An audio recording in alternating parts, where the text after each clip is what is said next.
دو صورتیں تلاوت کی. 28ویں پارے میں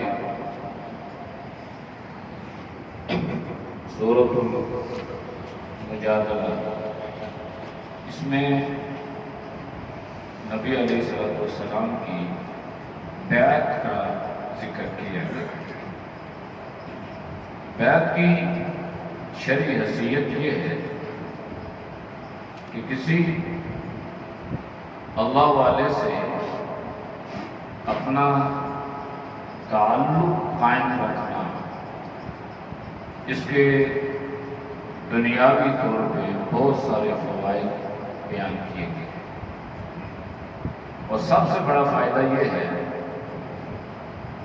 کہ اللہ والوں کی صحبت سے انسان کو عبادت اور ذکر اللہ کی بالخصوص رغبت پیدا ہوتی ہے. جب انسان اللہ والوں کی صحبت سے دور ہو جاتا ہے تو عمومی طور پر نہ اسے اللہ کے ذکر کی کوئی رغبت حاصل ہوتی ہے اور نہ ہی عبادت کی چاشنی اسے نصیب ہوتی ہے. نبی علیہ السلام کی بیعت کا ذکر قرآن میں 2 مرتبہ آیا ہے. ایک سورۃ الفتح میں ہے اور ایک سورۃ المجادلہ. نبی علیہ السلام صحابہ سے، اہل ایمان سے اور صحابیات سے اللہ نے آپ صلی اللہ علیہ وسلم کو یہ حکم دیا تھا کہ اے نبی، جب آپ کے پاس ایمان والے آئے تو آپ نے ان سے اس بات پر عہد لینا ہے، یعنی بیعت کا مطلب یہ ہے کہ یہ تعلق قائم کرنا اور یہ عہد لینا کہ آپ نے فلاں کام نہیں کرنا اور فلاں کام آپ نے کرنا ہے. تو بالخصوص صحابیات کا ذکر ہوا، ایمان والوں کا ذکر ہوا، اور اللہ نے فرمایا یا ایھا النبی اذا جاءک المؤمنات یبایعنک، اے نبی جب آپ کے پاس صحابیات آئیں، مومنات ایمان والی آپ کے پاس آئیں، یبایعنک تو آپ ان سے بیعت لیں. کس بات پر؟ نمبر 1 علی ان لا یشرکن باللہ شیئا، کہ اللہ کے ساتھ یہ کسی کو شریک نہیں ٹھہرائیں. مردوں کی بنسبت عورتیں عقائد اور نظریات میں زیادہ کمزور ہوتی ہیں، اس لیے مردوں کو بھی اور بالخصوص عورتوں کو بھی اللہ نے پہلا حکم یہ دیا ہے کہ لا یشرکن باللہ شیئا، کہ اللہ کے ساتھ کسی کو بھی ذرا بھی شریک نہیں ٹھہرانا. ولا یسرقن، اور آپ ان سے یہ بھی کہتے ہیں کہ چوری نہیں کریں. چوری جو ہے یہ باعث سے معیوب ہے، باعث انسان کو ذلیل و رسوا کر کے رکھ دیتی ہے. اور شریعت میں معاشرے میں لوگوں کے مال کی حفاظت کے لیے ضابطہ اور دستور مقرر کی کہ اگر کوئی چوری کرے تو اجر شریعت السارق والسارقۃ فاقطعوا ایدیہما، چوری کرنے والا مرد ہو، چوری کرنے والی عورت ہو، اگر جرم ثابت ہو جائے، چوری کی مقدار جتنی شریعت نے مقرر کی ہے اس سے زیادہ ہو تو پھر اس کے ہاتھ کو کاٹا جائے. قطعیت فاقطعوا ایدیہما جزاء بما کسب، یہ اس کی سزا ہے جو اس نے کیا. تو اگر شریعت کے مطابق کسی پر حد جاری ہو جائے، کسی کو تعزیر مل جائے، کسی کو سزا مل جائے تو یہ دوسرے لوگوں کے باعث عبرت ہو جائے.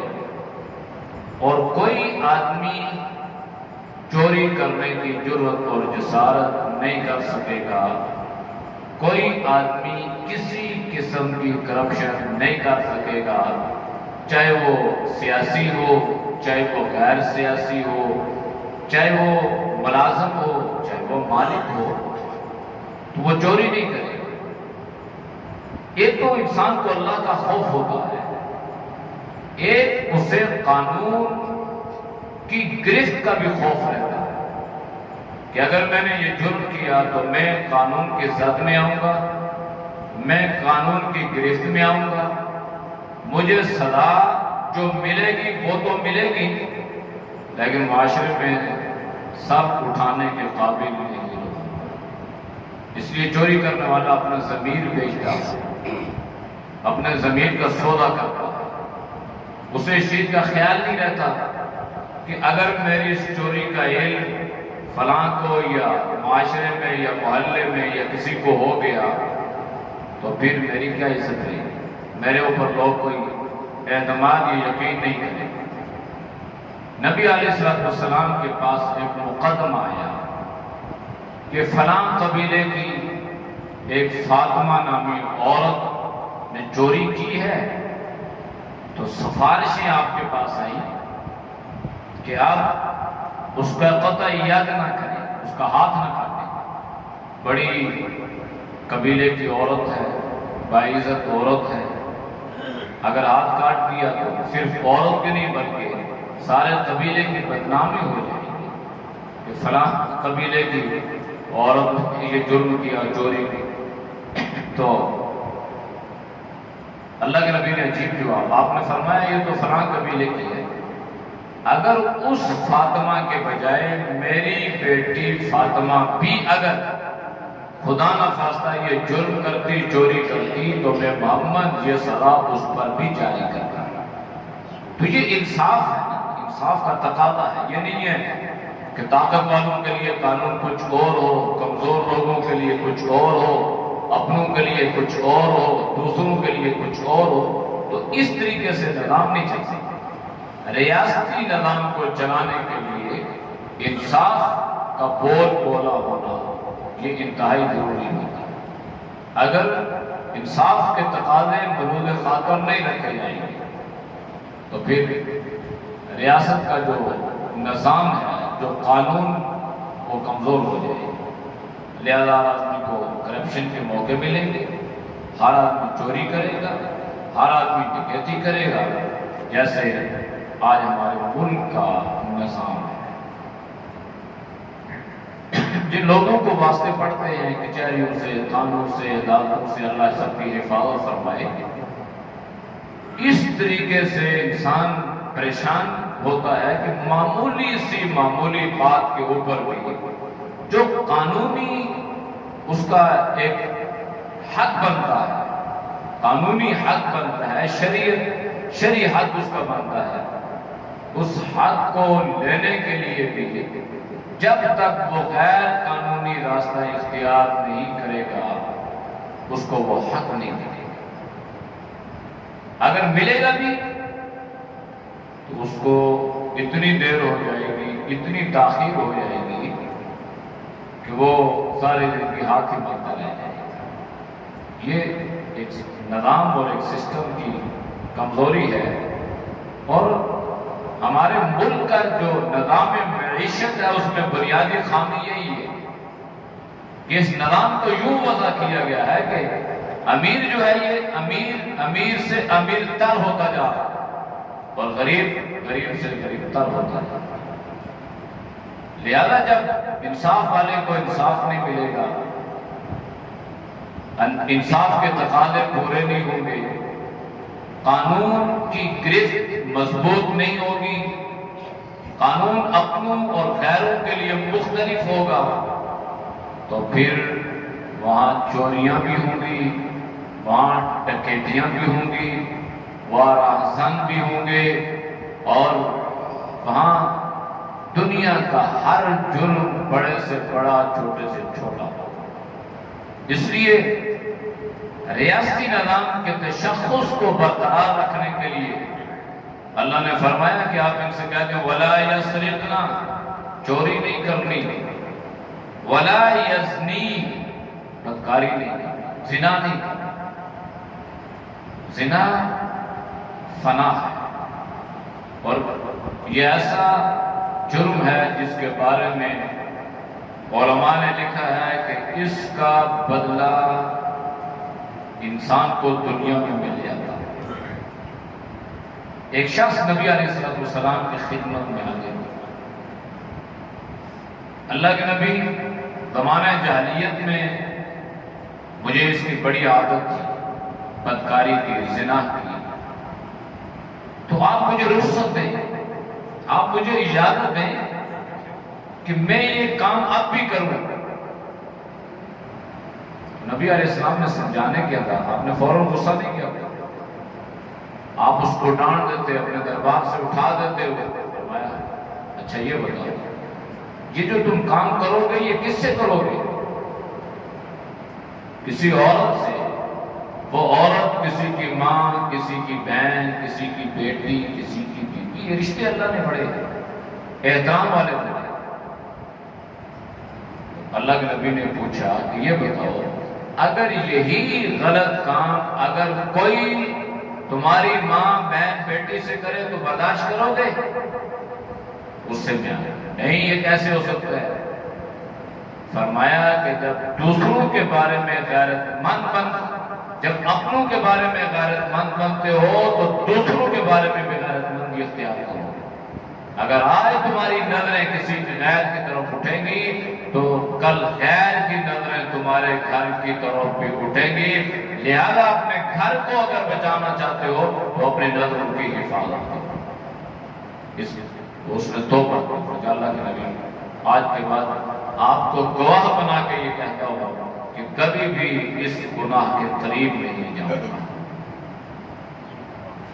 جو آدمی گناہ سے اور زنا سے، بدکاری سے اپنے آپ کو بچاتا ہے وہ مستجاب الدعوات ہوتا ہے، اللہ اس کی دعا کو قبول کرتا ہے۔ آپ نے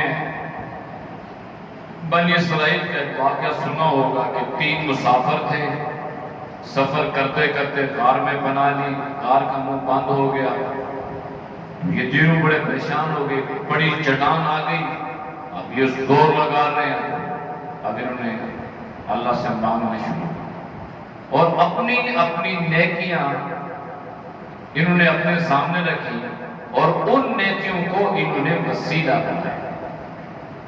اس میں سے ایک ساتھی نے کہا کہ اللہ تو جانتا ہے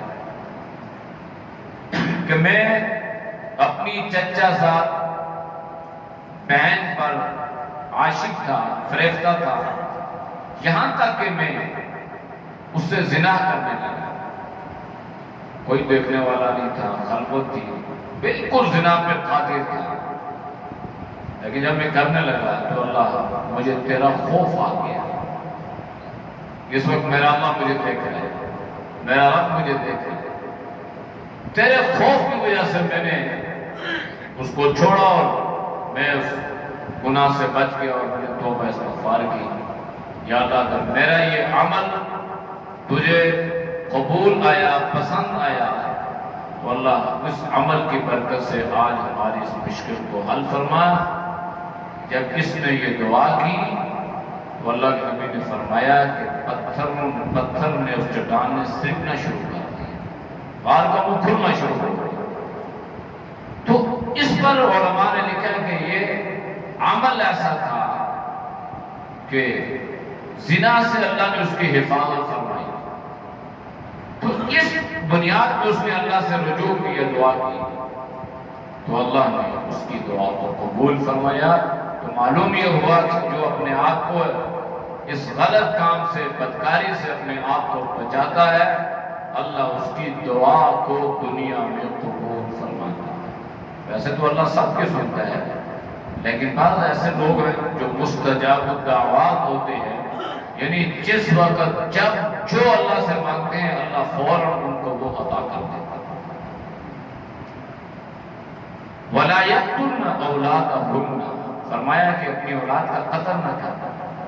پیچھے تفصیل گزر چکی ہے، قتل 2 طرح کا ہے، ایک جسمانی قتل بھی ہے، ایک روحانی قتل بھی ہے۔ جسمانی قتل تو یہ ہے کہ زندگی سے ختم کرنا، اور روحانی قتل یہ ہے کہ اپنی اولاد کی اس کی عادت، اس کی اخلاق کو اور اطوار کو خراب کر دینا، دین سے اس کو نابلد رکھنا، دین سے دور رکھنا۔ ظلمانہ جاہلیت کی اولاد کا قتل تھا۔ کتنے بے رحم لوگ تھے کہ اولاد سے پیار نہیں کرتے تھے۔ نبی علیہ السلام حسن حسین سے پیار فرما رہے ہیں، کبھی ایک بچہ ایک کندھے پہ ہے، کبھی دوسرے پہ ہے، تو صحابہ کا مجمع بیٹھا ہے، تو ایک آدمی نیا نیا اسلام میں داخل ہوا، تو اللہ کے نبی آپ مجھ سے پیار کرتے ہیں؟ میرا تو پتہ نہیں کتنے بچے ہیں، میں نے تو آج تک کسی سے پیار ہی نہیں کیا۔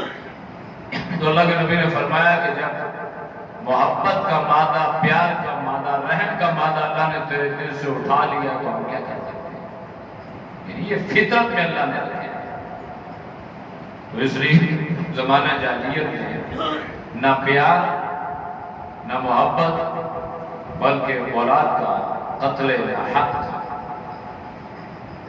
وَلَا يَأْتِينَ بِبُهْتَانٍ، فرمایا کہ کسی پر بہتان نہ لگا، تہمت نہ لگا، فلاں یہ کر گیا، فلاں نے وہ کیا، فلاں عورت نے یہ کہہ دیا، فلاں نے وہ کر دیا۔ یہ فتنے جو ہے نا، یہ قتل و غارت کی ابتدا کا ذریعہ بنتے ہیں۔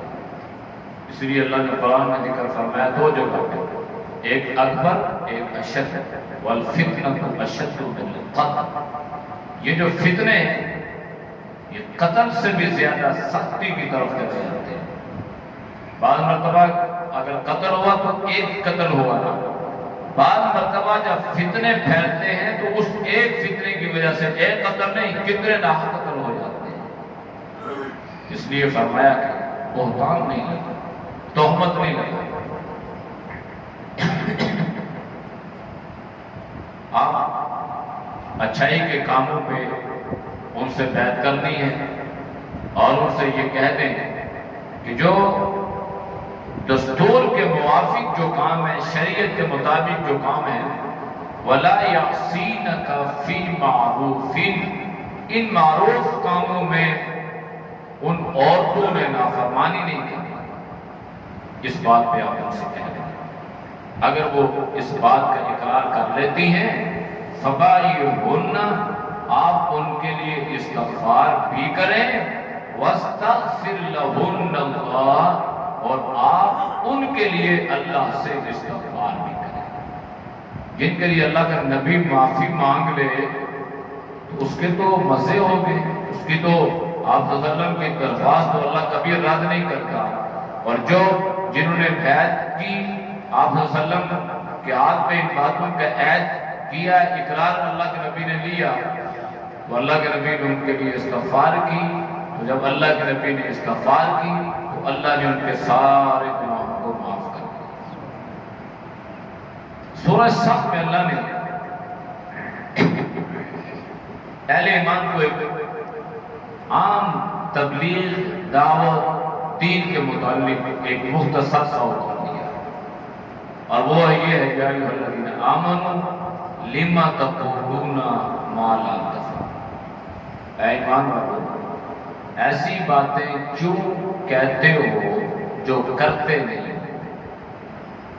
یعنی جب آپ کسی کو ایسی بات کی دعوت دیں گے جو آپ کی اپنی عملی زندگی میں نہیں ہے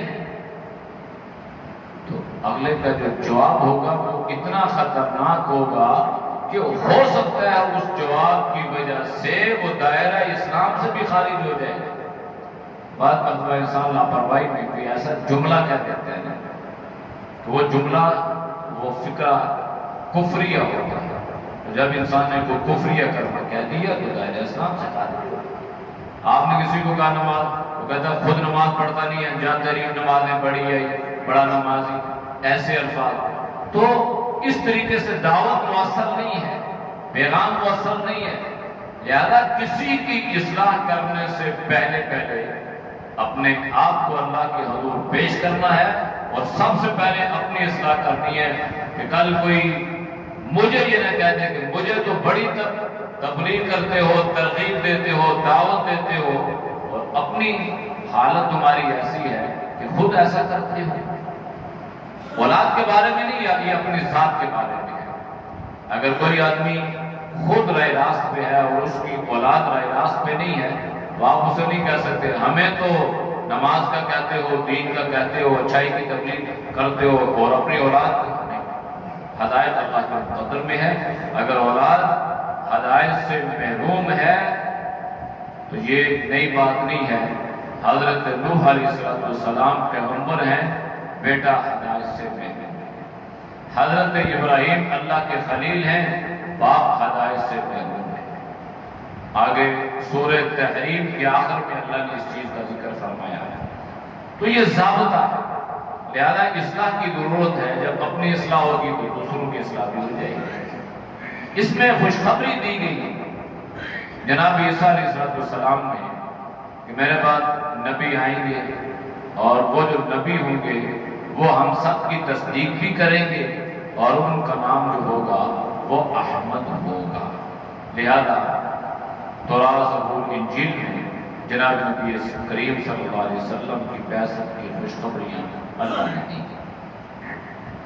یہاں پہ اللہ نے اہل ایمان سے فرمایا کہ تجارت تو بہت کرتے ہو، ایک تجارت اللہ سے بھی کر لیا تو یا ایھا الذین آمنوا هل ادلکم علی تجارۃ تنجیکم من عذاب الیم، اے ایمان والو کیا تمہیں ایسی تجارت نہ بتاؤں جو تمہیں اللہ کے دردناک عذاب سے بچا لے؟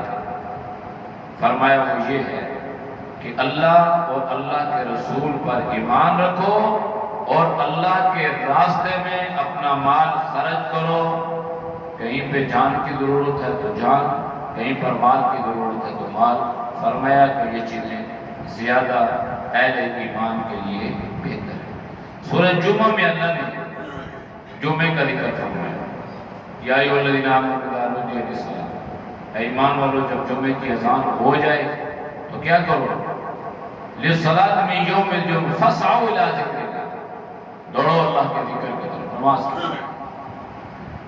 فقہاء نے لکھا ہے کہ جمعے کی اذان کے بعد خرید و فروخت کرنا یہ مکروہ تحریمی ہے۔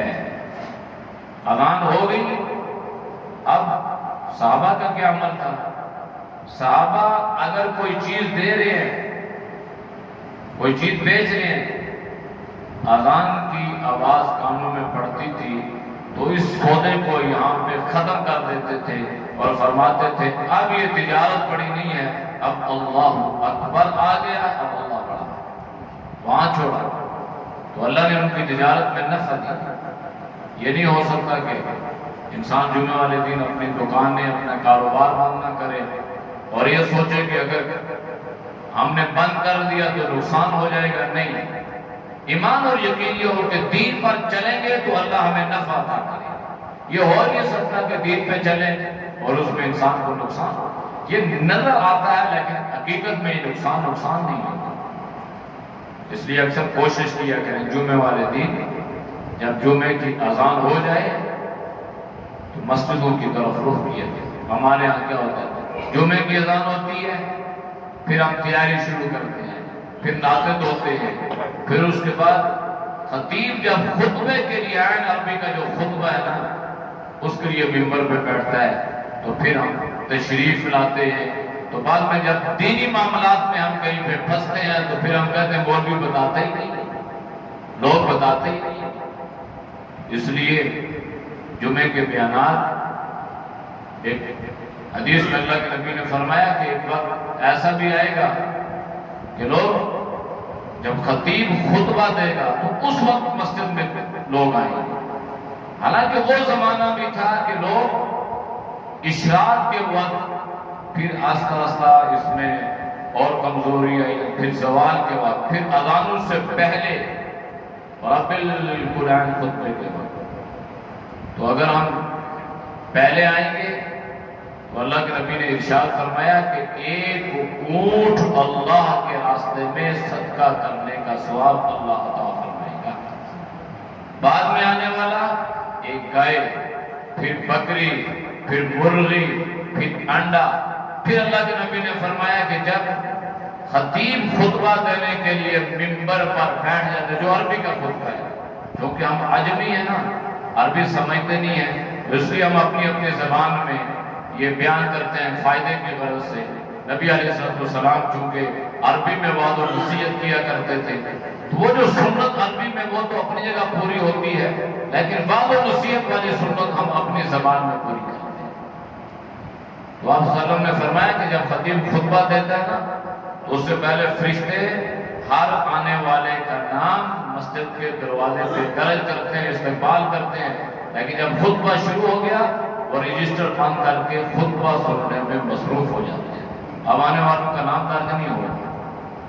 اس لیے اللہ نے یہ نہیں فرمایا کہ تم چل کے جاؤ، اب کاروبار چھوڑ دو چلو، فرمایا فسعوا الی ذکر اللہ، دوڑو، تیزی کرو، سنت کے ساتھ جاؤ۔